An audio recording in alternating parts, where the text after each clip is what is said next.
माननीय मुख्यमंत्री जी डॉक्टर मोहन यादव जी के साथ साथ सम्मानीय अतिथिगण कार्यक्रम स्थल पर पधार चुके हैं और सबसे पहले प्रदर्शनी का अवलोकन कर रहे हैं। बहुत ही महत्वपूर्ण प्रदर्शनी जिससे शासन की विभिन्न योजनाओं से किस प्रकार से युवाओं के हौसलों को बुलंद किया जा रहा है, ये प्रस्तुत किया जा रहा है। स्वामी विवेकानंद करियर मार्गदर्शन योजना के बारे में जानकारी दी जा रही है, जिससे हर कॉलेज की जो प्लेसमेंट सेल है वो संचालित करते हैं रोजगार सेल्फ एम्प्लॉयमेंट को सपोर्ट करने के लिए। साथ ही में ट्रेनिंग्स और प्रशिक्षण किस प्रकार से दिए जाते हैं, इंक्यूबेशन सेंटर्स की कितनी महती भूमिका है रोजगार प्रदान करने के लिए, स्वरोजगार स्थापित करने के लिए, ये बखूबी प्रस्तुत किया गया है।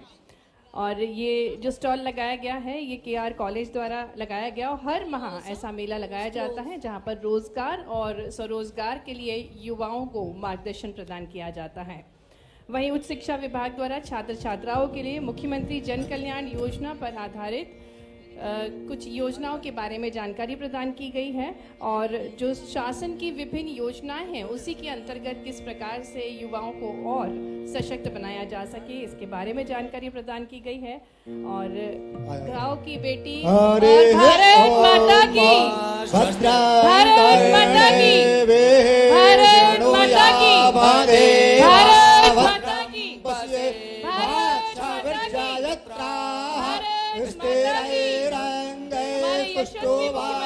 आपकी जोरदार तालियों के साथ भारत के जयकारों के साथ हार्दिक स्वागत।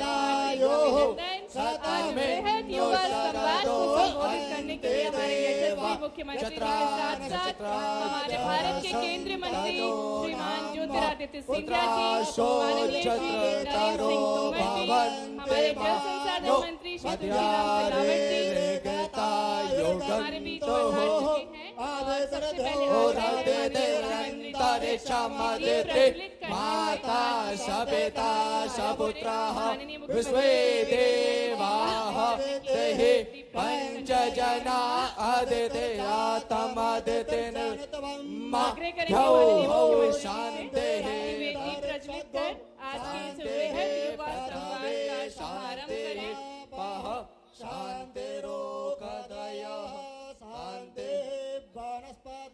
आज जन कल्याण का पर्व हम मना रहे हैं और संगीत कला की धरती पर माननीय मुख्यमंत्री जी युवाओं से संवाद करने के लिए हमारे बीच पधारे हैं। कार्यक्रम में सबसे पहले मणि रूप दीप को प्रज्वलित करेंगे माननीय मुख्यमंत्री जी और इस विकास के दीप को प्रज्वलित कर युवाओं को और सशक्त बनाने का एक और अनूठा प्रयास है। ये बृहद युवा संवाद को आज संबोधित करने के लिए माननीय मुख्यमंत्री जी, माननीय केंद्रीय मंत्री जी, माननीय नरेंद्र सिंह तोमर जी, माननीय तुलसीराम सिलावट जी मणि रूपी दीप को प्रज्वलित कर रहे हैं। स्वस्ति वाचन के साथ इस शुभ दीप को माननीय मुख्यमंत्री जी के शुभ कर कमलों द्वारा प्रज्वलित किया जा रहा है।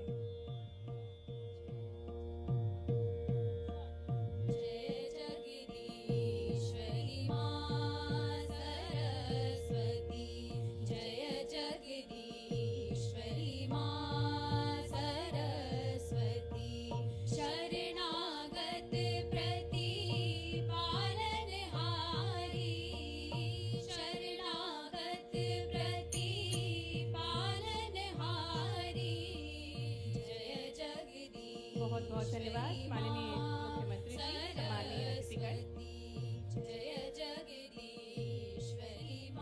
बदलते सवरते निखरता मध्य प्रदेश जिसकी कमान संभाले हुए हमारे यशस्वी मुख्यमंत्री जी का एक बार पुनः जोरदार तालियों के साथ हार्दिक स्वागत है, हार्दिक अभिनंदन है। संगीत कला संस्कृति की धरोहर, तप और त्याग समर्पण की ऐतिहासिक नगरी ग्वालियर में आज माननीय मुख्यमंत्री जी बहुत सारी सौगातें ग्वालियर संभाग के लिए लेकर आए हैं। साथ ही साथ वृहद युवा संवाद को संबोधित करने के लिए भी हमारे बीच पधारे हैं। और जैसा कि हम सभी को ज्ञात है कि हमारे भारत की एक और अनूठी परंपरा है अतिथियों का स्वागत करना, आदर करना। और इसी क्रम में मैं आग्रह करूंगी अपर मुख्य सचिव उच्च शिक्षा श्री अनुपम राजन जी से कि वे आज के कार्यक्रम के मुख्य अतिथि हमारे यशस्वी मुख्यमंत्री जी को पुष्प गुच्छ भेंट कर उनका स्वागत करें। आपकी तालियां जोरदार बजना चाहिए।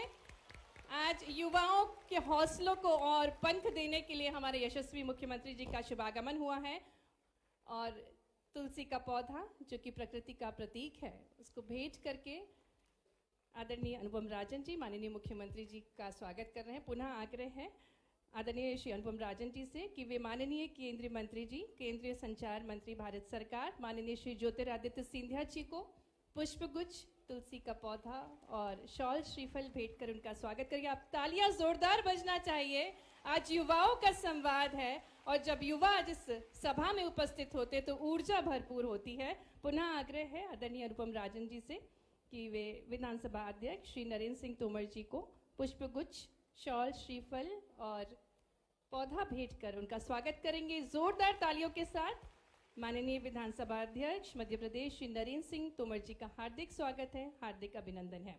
आग्रह करती हूँ आयुक्त उच्च शिक्षा श्री निशांत बरबड़े जी से कि वे हमारे मध्य प्रदेश के जल संसाधन मंत्री श्री तुलसीराम सिलावट जी को पुष्पगुच्छ, पौधा, शॉल श्रीफल भेंट कर उनका स्वागत करें। तालियां जोरदार बजनी चाहिए। सम्मानीय अतिथिगण मंच पर विराजमान हैं। आग्रह करेंगे निशांत बरबड़े जी से कि वे हमारे बीच पधारे हुए माननीय सांसद श्री भरत सिंह कुशवाहा जी को शॉल श्रीफल, तुलसी का पौधा और पुष्पगुच्छ भेंट करेंगे। आग्रह करेंगे धीरेन्द्र शुक्ला जी से कि वे माननीय विधायक मोहन सिंह राठौर जी का भी स्वागत करें। और स्वागत के क्रम को यहीं समाप्त करते हुए मैं आग्रह करती हूं अपर मुख्य सचिव उच्च शिक्षा विभाग श्री अनुपम राजन जी से कि वे कार्यक्रम की रूपरेखा और स्वागत उद्बोधन देने की। और हमारे बीच माननीय राकेश शुक्ला जी पधार चुके हैं, उनका भी स्वागत करेंगे। माननीय आयुक्त, आदरणीय आयुक्त निशांत बरबड़े जी, एक बार पुनः जोरदार तालियां। जन कल्याण का पर्व हम मना रहे हैं, पूरा मध्य प्रदेश मना रहा है और इसी के अंतर्गत आज ग्वालियर संभाग को अनुपम सौगातें भेंट स्वरूप देने के लिए माननीय मुख्यमंत्री जी का शुभागमन सम्मानीय मंच का हम हार्दिक स्वागत करते हैं, अभिनंदन करते हैं। आग्रह करेंगे अपर मुख्य सचिव उच्च शिक्षा विभाग श्री अनुपम राजन जी से कि वे कार्यक्रम की रूपरेखा से हम सभी को अवगत कराने की कृपा करें।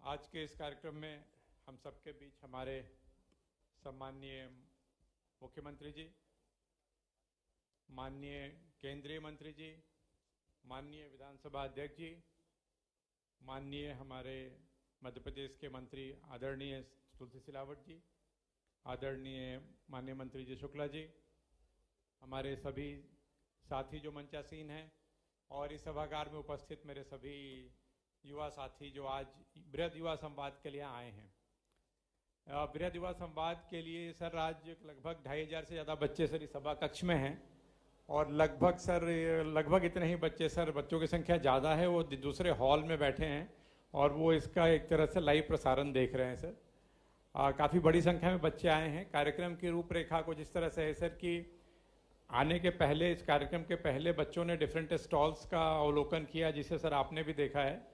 इसके बाद विभिन्न विभागों के द्वारा कुछ प्रस्तुतिकरण किया गया सर, जिसमें SLBC के माध्यम से किस प्रकार से बच्चे रोजगार स्थापित करने के लिए ऋण प्राप्त कर सकते हैं उसकी बात हुई। श्रम विभाग का प्रस्तुतिकरण हुआ, विभिन्न स्वरोजगार योजनाओं के बारे में बात की गई और इसके बाद इस कार्यक्रम के तहत हम लोगों ने भी प्लान किया है कि आप बच्चों से सीधा संवाद करेंगे, बच्चे अपनी बात आप तक रखेंगे, आपसे चर्चा करेंगे, फिर हम और आपसे मार्गदर्शन प्राप्त करेंगे। इस पूरे इलाके में शिक्षा को रोजगार से जोड़ने के लिए पूरे प्रदेश में जो प्रयास चल रहे हैं सर, वो आपके मार्गदर्शन में आरंभ हुआ था और वो नित्य नए आयाम प्राप्त कर रहा है। वोकेशनल एजुकेशन के क्षेत्र में भी काफ़ी काम हो रहा है और हम लोगों का प्रयास है कि शिक्षा को जो हमारा करिकुलम है सर वो इंडस्ट्री फ्रेंडली बने। उसको जितना हम इंडस्ट्री और एकेडमिया का लिंकेज एस्टैब्लिश कर सकते हैं उस दिशा में प्रयास हो रहे हैं। और जो मॉडर्न टेक्नोलॉजी से रिलेटेड जो कोर्सेज हैं, चाहे वो आर्टिफिशियल इंटेलिजेंस हो, फिनटेक विथ AI हो सर, जो IIT दिल्ली के सौजन्य से कुछ कॉलेजेस में हो रहा है। इसके अतिरिक्त भी सर सेक्टर स्किल काउंसिल की मदद से काफ़ी इस तरह के कोर्सेज चलाए जा रहे हैं जिससे बच्चे जब अध्यापन कर अपने अध्ययन के बाद बाहर निकलते हैं तो इंडस्ट्री के लिए तैयार होते हैं। तो लगातार मध्य प्रदेश में ये प्रयास चल रहा है सर, आपके निर्देशन में, आपके मार्गदर्शन में।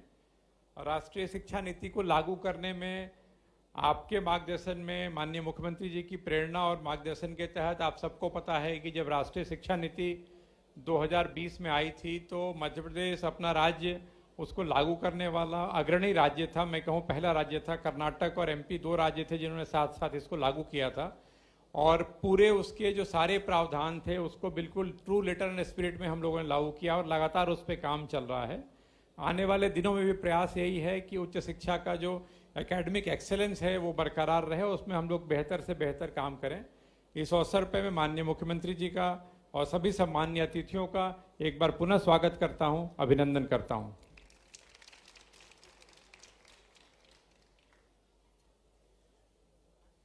बहुत बहुत धन्यवाद माननीय। और अब हम बहुत ही आदरपूर्ण निवेदन करने जा रहे हैं हमारे भारत के केंद्रीय संचार मंत्री माननीय श्री ज्योतिरादित्य सिंधिया जी से कि वे हम सभी को संबोधित करें। आइए जोरदार ऊर्जावान तालियों के साथ हम आग्रह करते हैं माननीय केंद्रीय मंत्री जी श्रीमान ज्योतिरादित्य सिंधिया जी से कि वे हम सभी को संबोधित करें। हमारे परम आदरणीय प्रदेश के यशस्वी लोकप्रिय हमारे मुख्यमंत्री आदरणीय मोहन यादव जी, हमारे विधानसभा के अध्यक्ष आदरणीय नरेंद्र सिंह तोमर जी, हमारे मंत्रीगण प्रभारी मंत्री तुलसी सिलावट जी, हमारे शुक्ल जी राकेश शुक्ल जी, हमारे ग्वालियर के सांसद भारत सिंह जी, मंचासीन हमारे दोनों जिलाध्यक्ष अभय जी, हमारे कौशल शर्मा जी और समस्त मंचासीन प्रबुद्ध जन, और मेरे सामने बैठे हुए केवल ग्वालियर का भविष्य नहीं, ये मध्य प्रदेश का भविष्य नहीं, ये भारत का भविष्य नहीं, ये विश्व का भविष्य बैठा है मेरे सामने।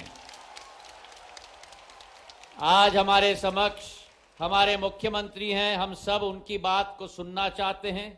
मैं इस मौके पर हमारे मुख्यमंत्री का स्वागत ग्वालियर की पावन धरती पर करना चाहता हूं, और उनको धन्यवाद भी अर्पित करना चाहता हूं कि जिस तरीके से वे इस अंचल के और प्रदेश के एक एक अंचल में जाकर युवाओं के साथ केवल संवाद नहीं कर रहे हैं, लेकिन युवाओं के आने वाले मध्य प्रदेश का निर्माण हमारे मुख्यमंत्री जी कर रहे हैं।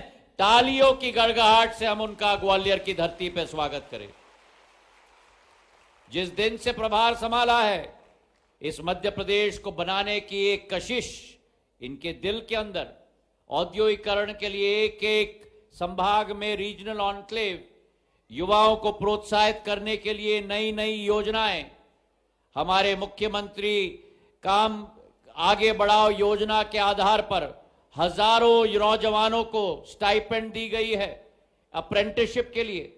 और मैं इतना ही कहना चाहता हूं कि हमारा मध्य प्रदेश का वैभव, हमारे मध्य प्रदेश का भविष्य, हमारा शिल्पकार ये नौजवान पीढ़ी रहेगा, जो मुख्यमंत्री जी के मार्गदर्शन में जाकर आने वाले मध्य प्रदेश और आने वाले भारत और आने वाले विश्व को एक नई ऊंचाई तक पहुंचाएगा। तालियों की गड़गड़ाहट से हम मुख्यमंत्री जी का स्वागत।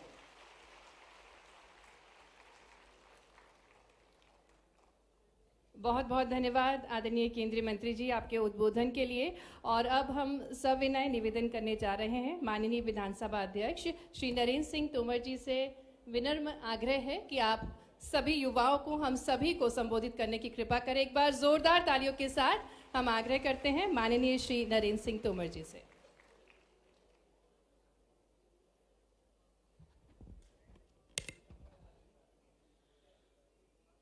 आज के इस गरिमामयी अवसर पर हम सब के मध्य विराजमान हमारे राज्य के यशस्वी, लोकप्रिय और ऊर्जावान मुख्यमंत्री माननीय डॉक्टर मोहन यादव जी, इस अवसर को और सुशोभित करने के लिए हम सब के मध्य विराजमान केंद्र सरकार के संचार मंत्री और यशस्वी नेता आदरणीय ज्योतिरादित्य सिंधिया जी, हमारे इस जिले के प्रभारी मंत्री आदरणीय तुलसी सिलावट जी, हमारे राज्य के मंत्री आदरणीय राकेश शुक्ला जी, हमारे ग्वालियर के लोकप्रिय सांसद आदरणीय भारत सिंह जी, आदरणीय अभय चौधरी जी, मनोज तोमर जी, कौशल शर्मा जी, अनुपम राजन जी, निशांत बरोड़े जी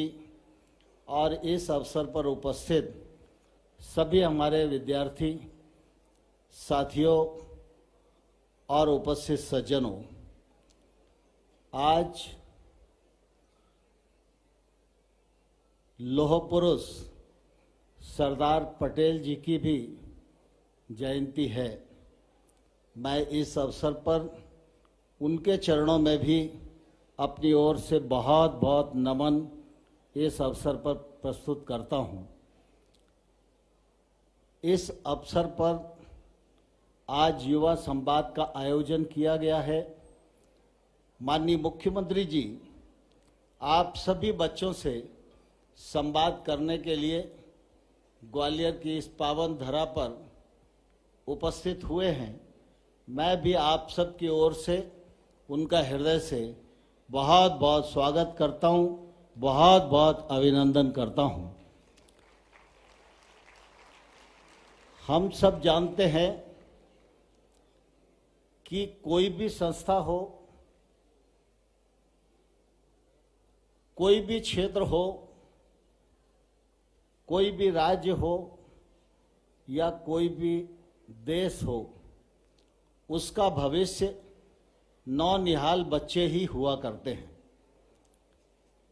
और जो तरुणाई आज मुख्यमंत्री जी के संवाद कार्यक्रम में उपस्थित है, मैं यह विश्वास पूर्वक कह सकता हूं कि मंच पर जो लोग हैं उनमें से कौन रहेगा कौन नहीं रहेगा, लेकिन जब आजादी के 100 वर्ष पूरे होंगे और यह भारत विकसित भारत के रूप में पूरा दुनिया देखेगी, उस समय आप सब नौनिहाल बच्चे उसके साक्षी बनोगे, यह मैं विश्वास पूर्वक कह सकता हूं। और इसलिए आप सब ने अनुभव किया होगा कि बार बार प्रधानमंत्री जी जब भी कार्यक्रम करते हैं तो 2047 की बात जरूर करते हैं। वह बात इसलिए भी जरूरी है कि भारत विकसित भारत के रूप में तब्दील हो, यह एक कार्यक्रम और एक व्यक्ति के बस की बात नहीं है। इसमें सभी को साथ चलने की जरूरत है, सभी को योगदान करने की जरूरत है। और विशेष रूप से आप सब लोगों की जिम्मेवारी है कि जिस विकसित भारत के नागरिक आने वाले कल में आप बनने वाले हो, उस इमारत को खड़ा करने में आप सबका ज्यादा से ज्यादा योगदान कैसे हो सकता है, यह सुनिश्चित करने के लिए आपको कदम से कदम और कंधे से कंधा मिलाकर निश्चित रूप से काम करने की आज समय की आवश्यकता है। इतिहास इस बात का साक्षी है कि जब जब तरुणाई ने करवट ली है, तब तब परिवर्तन आया है। हम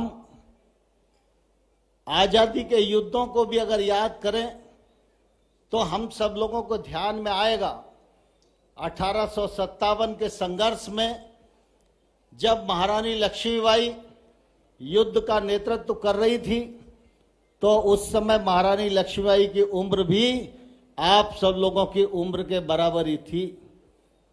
जब दूसरा स्वतंत्रता संग्राम हुआ तो चाहे चंद्रशेखर आजाद हो, चाहे सरदार भगत सिंह हो, सुखदेव हो, राजगुरु हो, ये सारे स्वतंत्रता सेनानी जिन्होंने भारत माता के पैरों में पड़ी हुई स्वतंत्रता की बेड़ियों को काटने के लिए अपने प्राणों का बलिदान किया, तब भी इनकी उम्र 20, 22 और 23 साल की ही थी।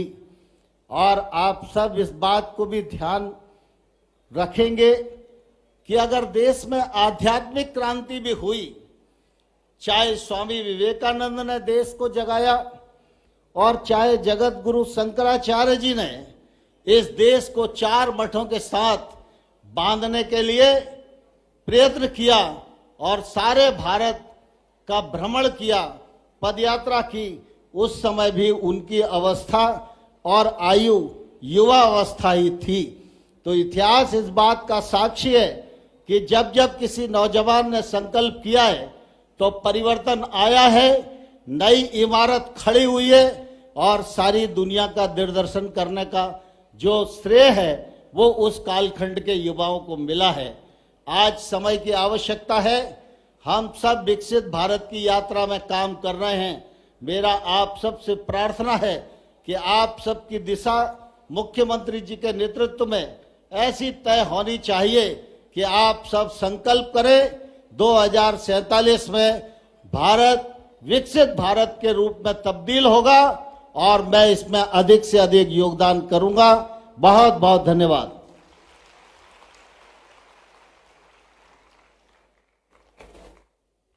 बहुत बहुत धन्यवाद आदरणीय नरेंद्र सिंह तोमर जी आपके उद्बोधन के लिए। और अब हम आग्रह करेंगे माननीय मुख्यमंत्री जी से, सम्मानीय अतिथिगणों से कि वे हित लाभ वितरण करने की कृपा करें। और इसी क्रम में सबसे पहले आमंत्रित करते हैं श्री हरिशरण गोस्वामी को मंच पर, जिन्हें उद्यानिकी तथा खाद्य प्रसंस्करण विभाग ग्वालियर प्रधानमंत्री सूक्ष्म खाद्य उद्यम उन्नयन योजना के अंतर्गत आपको 21,60,000 रुपए की राशि, आप हर्बल जूस सेंटर और मशरूम प्रसंस्करण का व्यवसाय करते हैं और अपने प्रसंस्करण को बढ़ाने के लिए ये राशि प्राप्त कर रहे हैं। जोरदार तालियों के साथ हम हितग्राहियों का मंच पर स्वागत करें। और इसी क्रम में आगे बढ़ते हुए हमारे साथ मंच पर हैं श्री हरिशरण गोस्वामी जी, जिन्हें 21,60,000 रुपए की राशि दी जा रही है। उनके व्यवसाय में वृद्धि करने के लिए ये राशि दी जा रही है। मंच पर आमंत्रित करते हैं श्री प्रेम सिंह कुशवाहा को, जिन्हें नगर निगम ग्वालियर द्वारा पीएम स्वनिधि योजना के अंतर्गत 50,000 रुपए की राशि दी जा रही है। आप लोगों को बता दें कि आप पूर्व में 10,000 रुपए का लोन लेकर उसे लौटा चुके हैं, पुनः आपने 20,000 का लोन लिया और अब आप अपने व्यवसाय को बढ़ाने के लिए 50,000 रुपए की राशि प्राप्त कर रहे हैं। दाबेली का ठेला लगाते हैं। जोरदार तालियां हो जाए प्रेम सिंह कुशवाहा के लिए। इसी क्रम में सुश्री अनुराधा गुप्ता को मंच पर हम आमंत्रित करेंगे। आपको आईटीआई ग्वालियर द्वारा मुख्यमंत्री सीखो कमाओ योजना के अंतर्गत stenographer Hindi on job training का कॉन्ट्रैक्ट लेटर दिया जा रहा है। जोरदार तालियां। युवाओं को सशक्त करने के लिए ये अनूठी योजना है। और अब श्री वैभव दीक्षित को हम आमंत्रित करेंगे। आपको स्मार्ट सिटी ग्वालियर द्वारा इंक्यूबेशन सेंटर से आपने अपने स्टार्टअप की शुरुआत की, फिज रोबोटिक सोल्यूशन प्राइवेट लिमिटेड, और आप सफलतापूर्वक अपना स्टार्टअप संचालित कर रहे हैं और दूसरों को भी रोजगार प्रदान कर रहे हैं। न सिर्फ देश विदेशों तक अपनी सेवाएं पहुंचा रहे हैं। जोरदार तालियां हो जाए वैभव दीक्षित के लिए। श्रीमती ममता को हम मंच पर आमंत्रित करेंगे।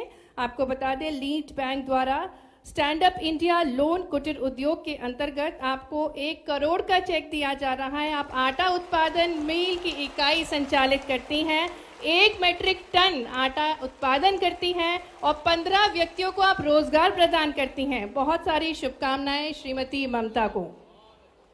और इसी क्रम में सुश्री निधि अख्तर को मंच पर आमंत्रित करेंगे। आपको कृषि विभाग द्वारा नमो ड्रोन दीदी योजना के अंतर्गत इफ्को के माध्यम से एक ड्रोन, एक इलेक्ट्रिक गाड़ी का जनरेटर दिया जा रहा है, प्रशंसा पत्र, और आप 2250 एकड़ जमीन पर नैनो उर्वरक छिड़कती हैं। बहुत सारी शुभकामनाएं सुश्री निधा अख्तर को। बहुत बहुत धन्यवाद माननीय मुख्यमंत्री जी। सम्मानीय अतिथिगण, आज युवाओं के हौसले बुलंद हैं, नारी आत्मविश्वास से भरी हुई है, अन्नदाता खुशहाल है और ये सब संभव हो पाया है माननीय प्रधानमंत्री जी के मार्गदर्शन में, हमारे मुख्यमंत्री जी के प्रयासों से। अब वो स्वर्णिम पल है जब ग्वालियर के गौरव को बढ़ाने की बात है और आज हम इसी के अंतर्गत आग्रह करने जा रहे हैं माननीय मुख्यमंत्री जी से कि वे रिमोट का बटन दबाकर 1,202 करोड़ की लागत से विभिन्न विकास कार्यों का भूमि पूजन, लोकार्पण और कार्य शुभारंभ करें। साथ ही में जिला ग्वालियर में नगर निगम ग्वालियर के अंतर्गत अमृत 2.0 चंबल प्रोजेक्ट, चंबल नदी एवं कोतवाल डैम से महानगर ग्वालियर पानी लाने हेतु पेयजल योजना, कुल राशि 458 करोड़ 48 लाख रुपए करोड़ की कार्यों का शुभारंभ। बहुत बहुत धन्यवाद।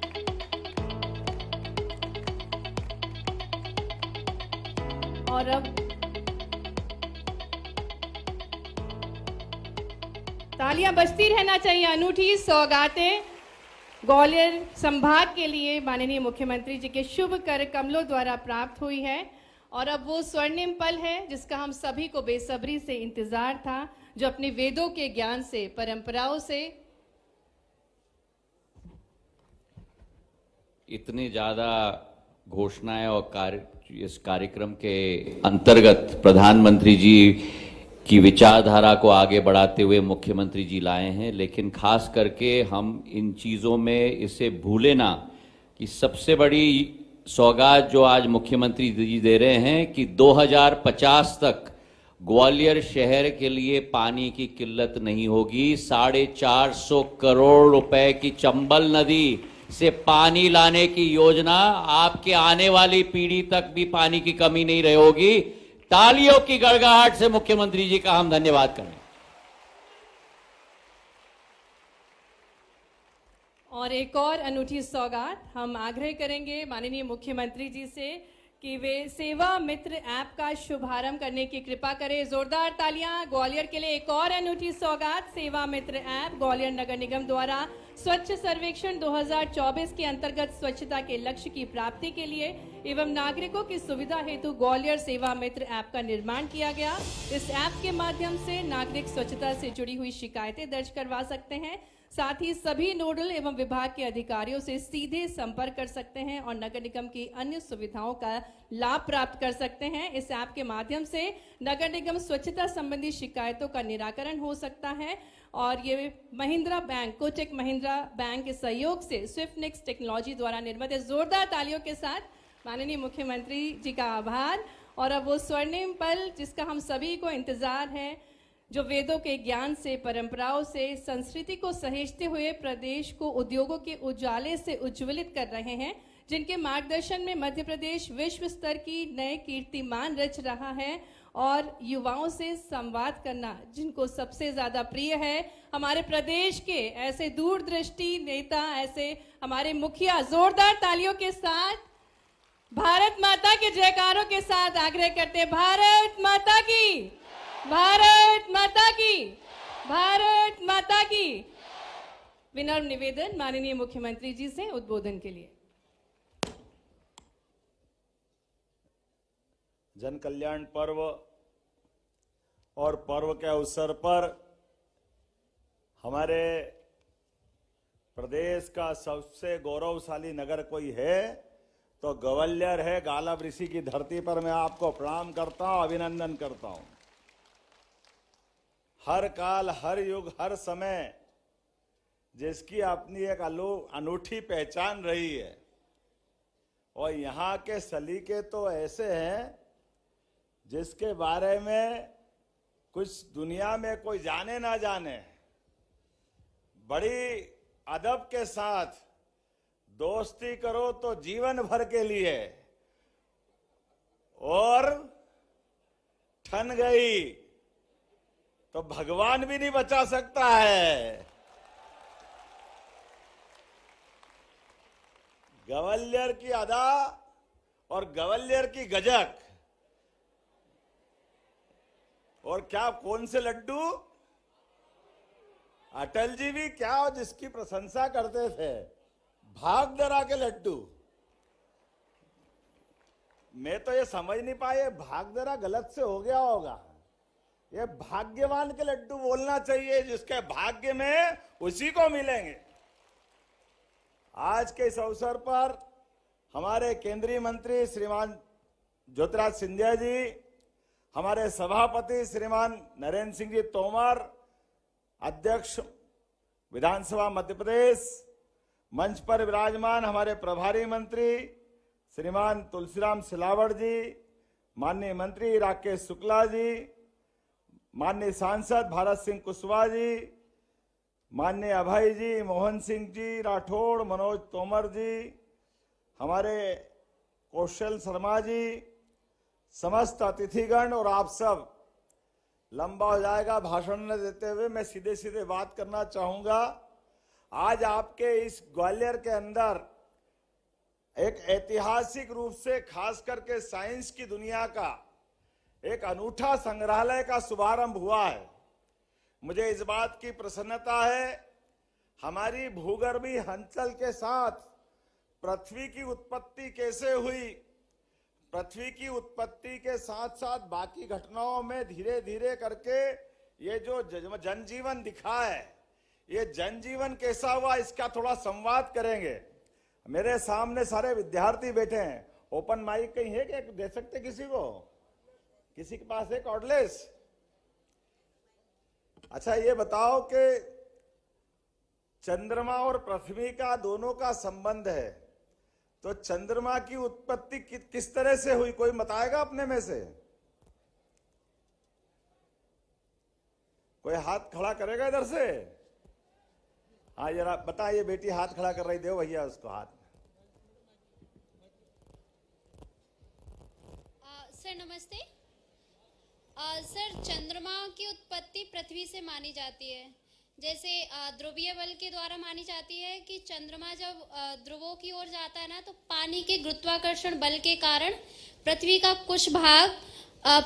कुछ भाग टूटकर अलग हो गया है। इसीलिए चंद्रमा और पृथ्वी में समानता है, गुणों में भी और वहां पे जो भी प्राकृतिक रूप से पाया जाता है उसमें भी। ये तो अच्छी बात है, लेकिन आधा सत्य बेटा, आधा बाकी रह गया अभी। सर मैं माफी चाहती हूँ, लेकिन मुझे इतना ही। लेकिन जोरदार नाम बता दो, तुमने बहुत अच्छा उत्तर देने का प्रयास किया। सर मेरा नाम अंजलि रावत है, मैं साइंस कॉलेज की छात्रा हूँ, बीएससी 3rd ईयर। बहुत अच्छा, बहुत। अंजलि के लिए ताली बजाओ भाई। और कौन बताएगा? चंद्रमा की उत्पत्ति ज्यादा कठिन हो गया क्या? चलो मैं ही बता देता हूं। जब पृथ्वी हमारी अपनी आग के गोले से धीरे धीरे ठंडी हुई और ठंडी होने के बाद नीचे भूगर्भीय चट्टानें वगैरह बन गई और धूल वूल पर्याप्त जम गई, उसके बाद एक दिन उल्कापात होता, ऊपर से कोई दूसरे ग्रह का पिंड गिरता है और पिंड से जैसे ही पृथ्वी की टक्कर होती तो एक धूल का गुबार ऊपर उड़ता है और धूल का गुबार पहले तो लंबा रहता है 8-15 दिन, लेकिन फिर एक चुंबकीय जो गुरुत्वाकर्षण की अपनी कक्षा है पृथ्वी की, उस कक्षा के आधार पर वो अपनी पृथ्वी से दूर नहीं जा पाता है और आखिरकार 1 महीने में ही वो गोल आकार बन जाता है, वो अपनी पृथ्वी के चारों ओर चक्कर लगाने लग जाता है। इस प्रकार से चंद्रमा की हमारे अपने पृथ्वी से उत्पत्ति हुई है। बहन का बाद का उत्तर सही है, मैंने पहले का जोड़ने का प्रयास किया। अरे बात समझ में आई तो कम से कम समर्थन तो कर दो।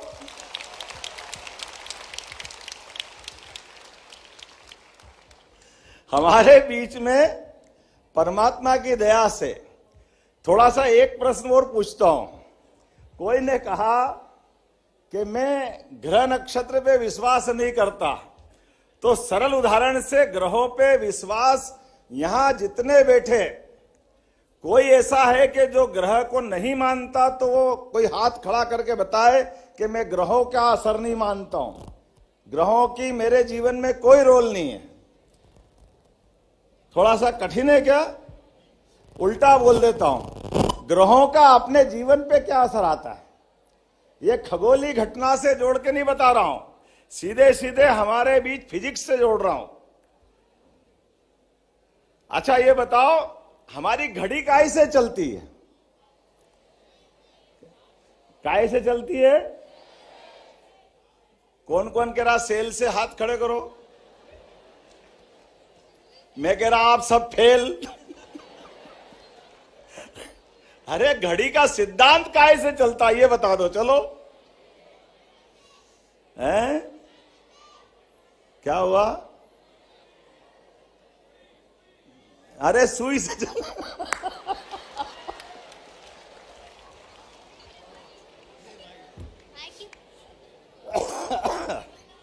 कोई सुई से बताएगा, कोई सेल से बताएगा। पहले जब धूप घड़ी थी तब कैसे करते होंगे?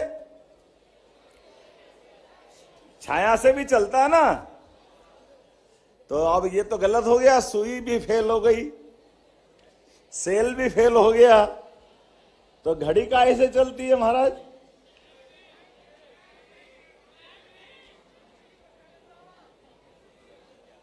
ये देखो, ये बात किनारे आई हमारे लिए।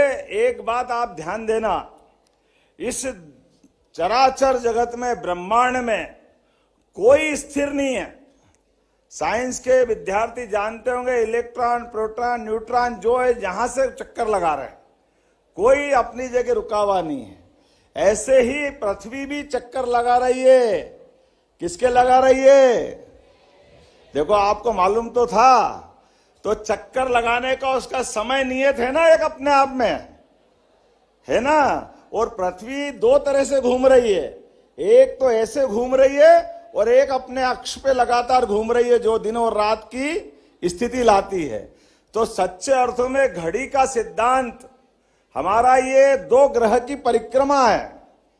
तो हमारे में से कोई भी अगर ये कहे कि मैं ग्रह को नहीं मानता, तो घड़ी निकाल के फेंक दे भाई।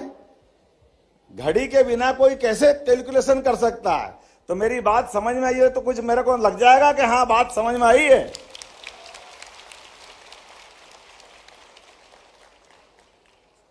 ये एक नहीं, ऐसी कई सारी बातें हमारे जानकारी में भी होना चाहिए। लेकिन आज जब ये हम अपनी रचना देख के आएंगे, क्या बोलते भूगर्भीय रचनाओं के लिए हमारा इतना सुंदर संग्रहालय बना हुआ है। ये हमारे बीच में साधु संतों को 108 और 1008 की डिग्री मिलती है। कोई बताएगा कि 108 की डिग्री क्यों मिलती है? साधु संत अपने नाम के आगे 108, हाथ खड़े करके बताओ, बैठे बैठे मत बताओ, पोल खुल जाएगी तुम्हारी।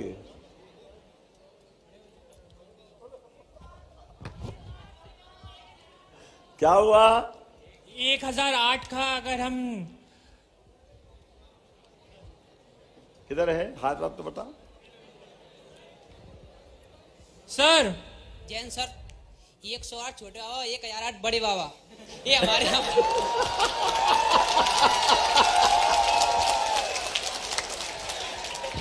भारत माता की जय। 108 छोटे बाबा, 1008 बड़े बाबा, हो गया कल्याण। इससे बढ़िया कोई जवाब नहीं भाई।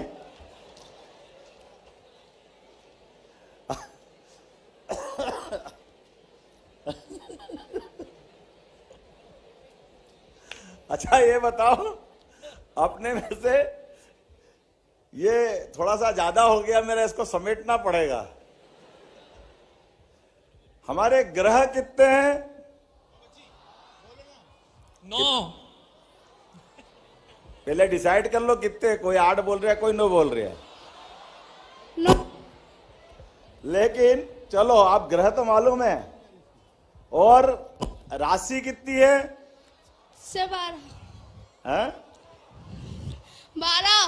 12। और नक्षत्र कितने हैं? सर 9। सर किधर 9 है? तुम तो सही बताओ, सर 9 ही है। कहाँ हो? सर इधर, सर फर्स्ट रो में।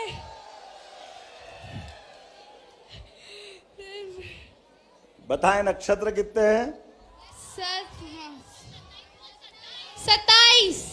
बहुत अच्छा, ताली बजाओ जिसने 27 बोला उसके लिए।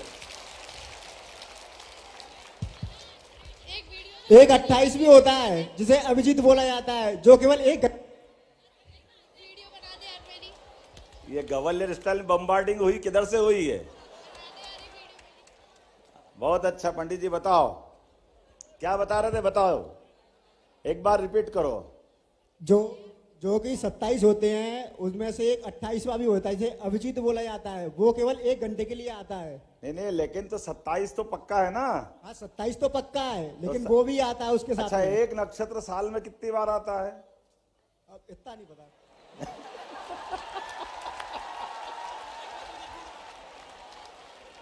वो तो कोई बात नहीं, चलेगा। आपने आधा बोला, जोरदार ताली बजाओ इनके लिए भी। आपने, पंडित जी ने 27 तो किए, ये तो अच्छा हुआ। बाकी तो 27 भी नहीं बता रहे हैं। एक बार फिर जोरदार ताली बजाओ इनके लिए। अच्छा, ये 27 के बारे में बता देता हूं। एक नक्षत्र साल में 4 बार आता है। तो साल में 4 बार आया तो 4 का गुणा अगर 27 में कर दो, कितना हो गया? 108। हमारी यूजी की पढ़ाई और पीजी की पढ़ाई, आप किसी में भी अपनी यूजी पीजी करो, लेकिन स्नातक और स्नातकोत्तर ही बोला जाता है ना। ऐसे हमारे साधु संत भी साधना जब करते हैं तो साधना के दरमियान उनने 1 साल का तप किया, अर्थात 1 साल में 4 बार नक्षत्र आएंगे, सभी 27, तो 108, और 1 साल से ज्यादा जो तप किया वो 1008। जोरदार आप ताली बजाकर इनकी बात की पूर्ति कर देते हैं। अब हमारे समय की गणना के लिए दुनिया भर में हर जगह समय की गणना का मूल बिंदु क्या है, कैसे करते हैं,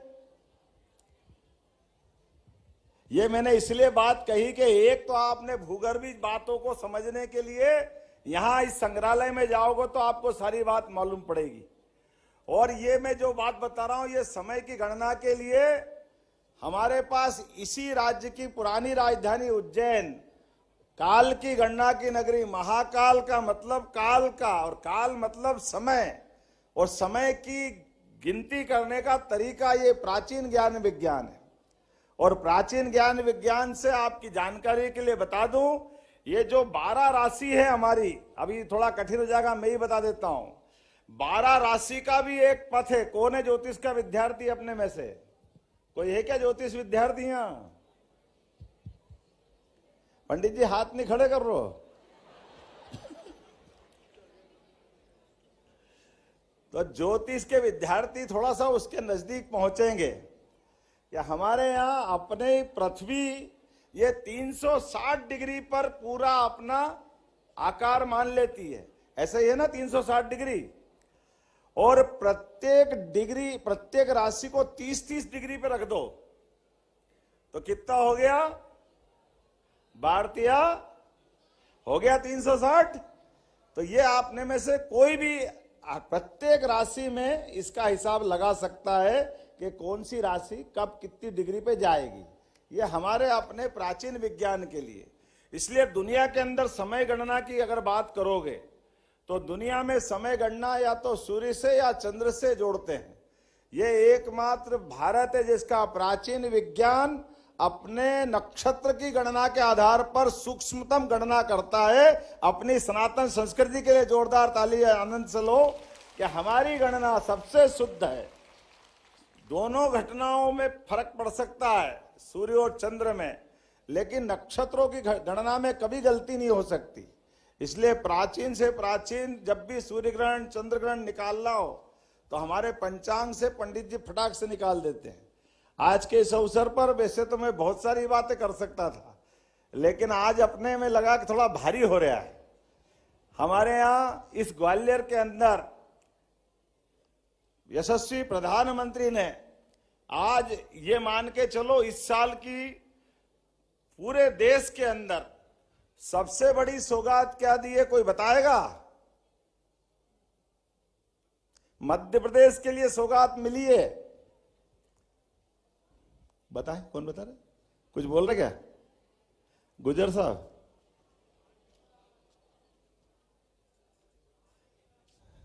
हाँ जरा जोर से बोलो, अच्छे बोलो, बोलना डर के मत बोलो। वो जोरदार ताली बजाने का केन बेतवा लिंक योजना के लिए मंजूरी दी है। जोरदार ताली बजाओ। नदी जोड़ो विश्व का पहला, ये वाकई अद्भुत योजना है। एक नदी से दूसरे नदी को जोड़ करके उस जल राशि का उपयोग अपने जीवन में भी किया जा सकता है। ये वाकई विश्व का नदी जोड़ों का कल्पना की थी स्वर्गीय भारत रत्न अटल बिहारी वाजपेयी जी के लिए। जोरदार अभिनंदन करो अपने अटल जी के लिए। और ग्वालियर वाले तो और जोर से बजाओ, हमको मालूम है। मेरे को क्या मालूम, आप करो यहाँ के, वो तो बजा ही नहीं रहे ताली। तो हमारे बीच में से ग्वालियर से संबंध आता है इस बात का। लेकिन ये बात सही है कि नदी जोड़ो अभियान दुनिया के अंदर पहली बार आकार साकार मिलेगा तो हमारी केन बेतवा नदी के माध्यम से मिलेगा। और एक और बड़ी योजना है जिसको बोलते पार्वती काली सिंध चंबल योजना, पीकेसी योजना। ये ग्वालियर संभाग ऐसा संभाग है जिसको दोनों का लाभ मिलेगा। अपने आप के लिए जोरदार अभिनंदन कर लें। मित्रों, मैं ये बात आपके सामने इसलिए कह रहा हूं आपकी आयु में और मंच पे बैठे हुए और सामने बैठे नीचे वाली लाइन के आयु में अंतर है। हम लोग वो दौर से निकल के चले जाएंगे जिनने ये जल के कष्ट के आधार पर जो अपनी उन्नति हो सकती थी, जहां तक जा सकते थे, वहां जाने में अभी हमारी परिणाम तक आने में काफी कष्ट हुए, लेकिन हम देख नहीं पाए। लेकिन आपकी पीढ़ी एक नया इतिहास लिखेगी जिसके बलबूते पर मध्य प्रदेश दुनिया के सामने आदर्श प्रदेश बनेगा। मुझे इस बात की गारंटी है। ये माननीय प्रधानमंत्री द्वारा दिए जा रहा राशि 1,00,000 करोड़, जोरदार अभिनंदन करो अपनी केन बेतवा नदी योजना के लिए। 1,00,000 करोड़ के आधार पर केन बेतवा नदी जोड़ो अभियान पूरा होगा और नदी जोड़ो अभियान के आधार पर हमारे 8.5 लाख बुंदेलखंड के लोग और बुंदेलखंड से शिवपुरी तक, शिवपुरी एकमात्र जिला ऐसा रहेगा जिनको दोनों नदी जोड़ों का लाभ मिलने वाला है। इस बात का आनंद हमारे सबके बीच में होना चाहिए। पार्वती काली सिंध चंबल योजना का लाभ और केन बेतवा का लाभ, दोनों का लाभ एकमात्र जिला, लेकिन पूरा क्षेत्र ये एकदम से आनंद में आएगा। आज बोलने के लिए तो लंबी सारी बातें थी, लेकिन समय थोड़ा कम पड़ रहा है, मुझे भी जाना है। लेकिन आने वाले समय में हम सब अपने आसपास घटने वाली बड़ी बड़ी जानकारी की, और सामान्य रूप से दुर्भाग्य के साथ कहना पड़ रहा है, हमारे यहाँ लॉर्ड मैकाले की शिक्षा नीति ने हम सबकी शिक्षा व्यवस्था में केवल पाठ्यक्रम में हमारे जो आने वाले क्वेश्चन पढ़ करके जो छोड़ते हैं और अगली परीक्षा की तैयारी करते हैं, इससे हमारा परिपूर्ण मनोविकास नहीं हो पाता है। अब नई शिक्षा नीति के बलबूते पर हमारे ज्ञान अर्जन की जो जिज्ञासा है, वो जिज्ञासा को समाधान करते हुए संसार में घटने वाली सभी घटनाओं पे अपना सबका जिज्ञासु मन आगे से आगे बढ़ता जाए, सभी बातों की जानकारी आपको मिलती रहे, सब बातों को आप समझते रहे। इस जिज्ञासा के भाव को बनाए रखने के लिए हमने युवा संवाद अभियान अभी चालू किया है। मेरी अपनी ओर से आज के अवसर पर आप सबको बधाई, बहुत बहुत धन्यवाद। भारत माता की जय।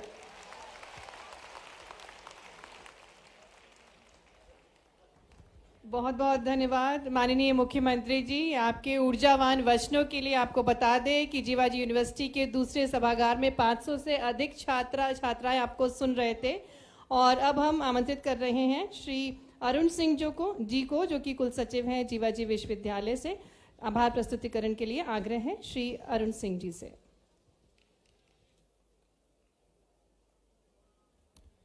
आज के इस गर्मामयी कार्यक्रम में माननीय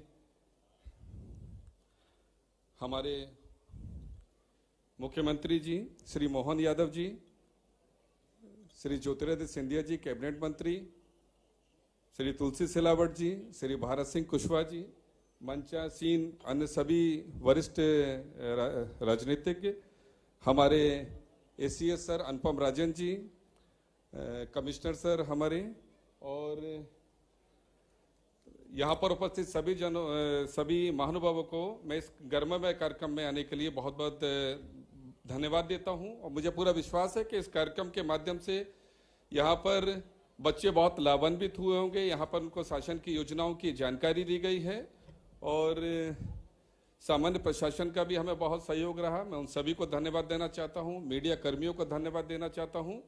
जीवाजी विश्वविद्यालय के इस परिसर में आज 2 गरिमामय कार्यक्रम हुए हैं।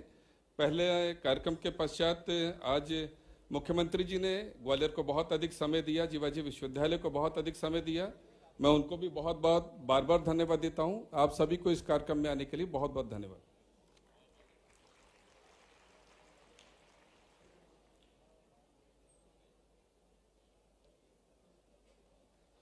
हार्दिक धन्यवाद माननीय मुख्यमंत्री जी का।